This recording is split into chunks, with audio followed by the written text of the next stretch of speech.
In this video, we're going to have a look at Akzo Nobel, which is a Dutch multinational company which creates paints and performance coatings for both industry and consumers. They are located on the Euronext of Amsterdam and have been in existence for about 30 years. So let's have a look at their financials here for the past 10 years and let's see whether or not we think Akzo Nobel is a good company to buy right now and hold for a decade.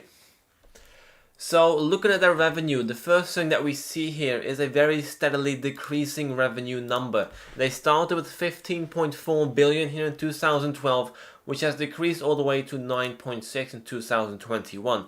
Although I do think it's very important to note here, they sold off the specialty chemical business section of their enterprise. So of course this made their revenue decrease because of the sales of their assets. So of course this sale very much influences their revenue. The same way an acquisition can increase revenue, the same way a disposal of a section can decrease revenue.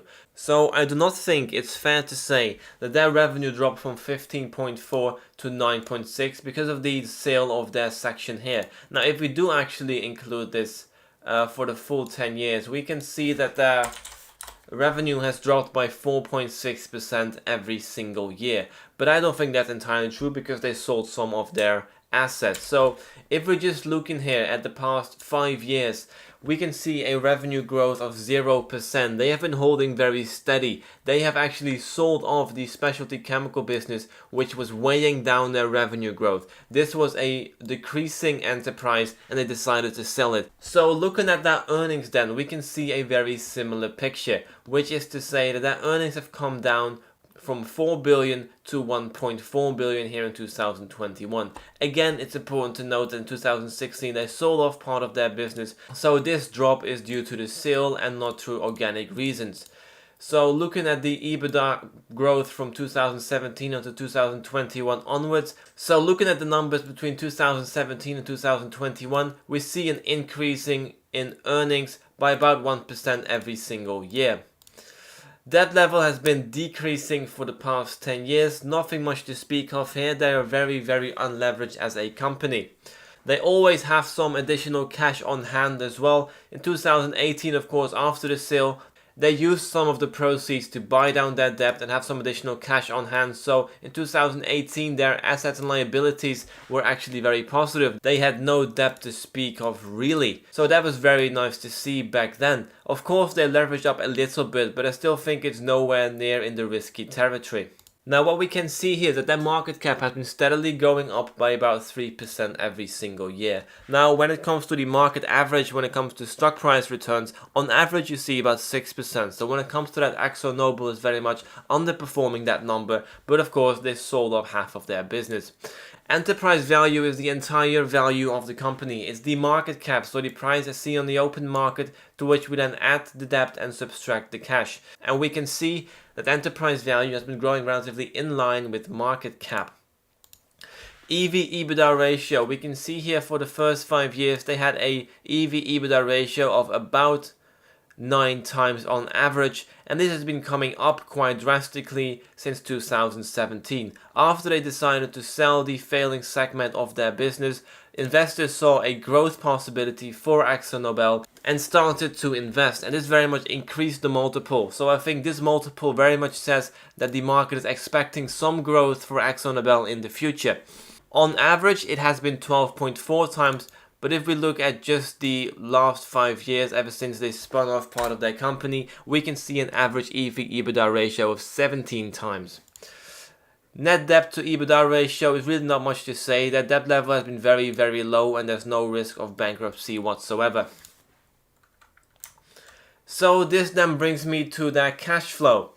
Cash flow from operations here has been 700 in 2012 and it has risen to 1220 in 2021, and this is even though they have spun off part of their business. So I think this very much shows that the part that they spun off, the specialty chemical business, was really weighing down their balance sheet. So now that they have a more focused operation, we can see that they are very much increasing their cash flow for the past few years while reducing their overall capital expenditure. So I think this is very nice to see. If we just have a look at the final 5 years instead of the full 10 years,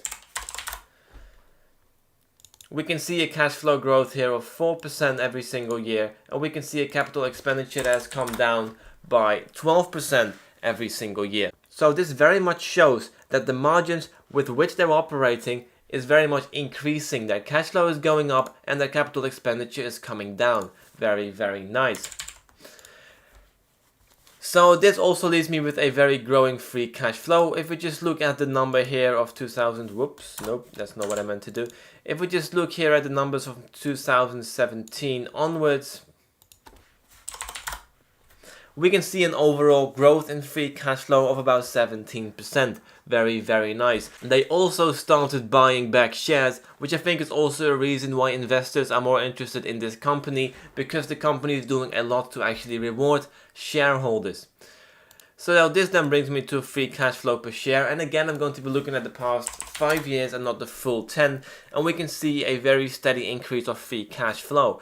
2021 was a bit of an outlier when it comes to free cash flow. I do not expect them to continue this, because this was during the COVID pandemic high, where spending was at an absolute high point and they still had inventory from the previous years. So both of these factors very much influence this free cash flow number, and I expect this to come down. But nevertheless, we see a nice growth here for the last 5 years. Price per share has been going up by about 6% every single year, which is quite nice, also considering the fact that they do pay a dividend as well on top of this 6% price appreciation. Free cash flow yield on average has been 1.6. If we just look at the last 5 years here, we can see a free cash flow yield also of 1.6 coincidentally, which I think is a bit low because of the negative years that they do have, which are very much influencing this number. So I think the moment that you kind of take these numbers out and mostly just look at the more accurate free cash flow numbers, I can see an overall trend of about 4 to 5%. So this then brings me into the business of trying to forecast Akzo Nobel. So what I already know for 2022 is that their earnings, their EBITDA, has been coming down to around 1150 here in 2022. Even though their revenue has been going up, the price of their goods has also been increasing, which reduced their margins in 2022. So they have an EBITDA of 1150. So I'm going to reduce their EBITDA for 2022 by 20% to really match this number. And what I'm going to do then is increase their earnings. Historically, for the past 5 years, they have been increasing by 1% every single year. And because there is not that much data to go on, I'm just going to keep on increasing the business by 1% for the 9 years following that. It may be a lot higher, it may be a lot lower, but I am really not sure because there's no historic data backing that up. So I'm just going to take 1% every single year. I'm going to give them a market multiple of 13 times, which I think is quite in line with the previous 2 years. Of course, the first 2 years, I'm going to say these were speculative years because they spun off the underperforming part of their business and the market was very much speculating on the right multiple for Akzo Nobel. I think these multiples were a bit too high, and I think 13 times is a nice and conservative estimate that we can give Akzo Nobel. So given this multiple, I get an enterprise value 10 years from now of about 17 billion, to which we subtract the debt, we add the cash, gives me a market cap of 14.3 divided by the amount of shares outstanding, and I'm going to assume that the amount of shares outstanding remains the same. Even though for the past few years they have shown to be buying back shares, I'm going to assume it remains the same, and if they do continue to buy back shares, it's only going to be in our benefit. So this gives me a stock price 10 years from now of 77 euros and 36 cents. And I'm going to do a similar thing for free cash flow. Now, like I mentioned, the 2021 number was a bit too high, and I'm going to decrease this by 20%, similar to that decrease in EBITDA. And after that, I'm also going to give them a 1% free cash flow growth every single year. Now, historically, in all fairness to them, they have had a 17% growth in free cash flow. But I think because I'm already taking a very high number to begin with, of 5 euros and 4 cents, to start our projections, and I do not expect their earnings to grow by 17% or even close to that. I expect them to only increase their margins by so much before they actually are required to have additional earnings to really back up the increase in free cash flow. So I'm going to be conservative here and say 1% every single year. I'm going to give them a free cash flow of 4%, which I think is the accurate historic numbers if you kind of take away the negative points here. This gives me a share price 10 years from now of 110 euros and 20 cents. So if I take both of my prediction and I cut them down the middle, I get an average share price 10 years from now of 93 euros and 78 cents. On the open market at this very moment, I can buy as many shares as I want for 69 euros and 48 cents. Now this gives me a share price appreciation of 3% every single year, which I believe is in line with what's been happening in the market cap historically. So I don't think this number is that weird.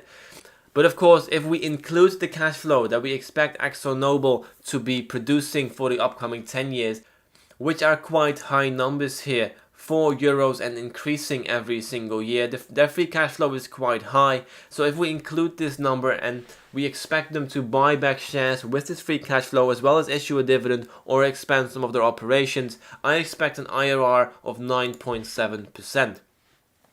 Now I always say on average the stock market returns about 10% every single year, so I think when it comes to that, Akzo Nobel is very much in line with the overall market expectation. I don't think it is spectacularly risky business, and I think for that reason there's also not that much rewards to be gained from it.